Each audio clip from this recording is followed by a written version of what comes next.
Hello everyone, একটা news দেখতে পাচ্ছি যে পুরুষদের দ্বিতীয় বিয়ের ক্ষেত্রে প্রথম স্ত্রীর অনুমতি লাগবে কি লাগবে না এটা নিয়ে হাইকোর্ট কি বলছে। তো যাই হোক, এই যে আমরা একজন বিবাহিত মানুষ পেয়েছি। ভাইয়া, আপনি তো বিবাহিত। জি। আমাদের একটা বিষয়ে সিদ্ধান্ত দেন যে আমাদের পুরুষদের দ্বিতীয় বিয়ের ক্ষেত্রে প্রথম স্ত্রীর অনুমতি লাগবে কি লাগবে না, এটা কি উচিত নেওয়া? প্রথম স্ত্রী অনুমতি কেন, আমি দ্বিতীয় তৃতীয় চতুর্থ বিয়ে করবো, এটা আমার ব্যক্তি স্বাধীন। ভাই একটা মিনিট, ভাবি আসছে, একটা মিনিট ভাই। ব্যক্তি স্বাধীনতা না।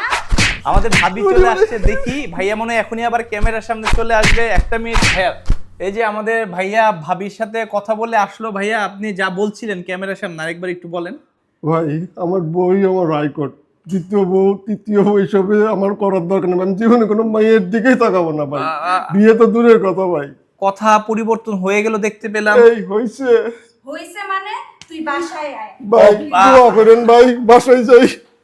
আমি জানি না আসলে ভাইটার আজকে কি হবে, তবে যারা এখনো প্রথম স্ত্রীর অনুমতি নিচ্ছেন না, দ্বিতীয় বিয়ের কথা ভাবছেন, ভালো থাকবেন, টাটা।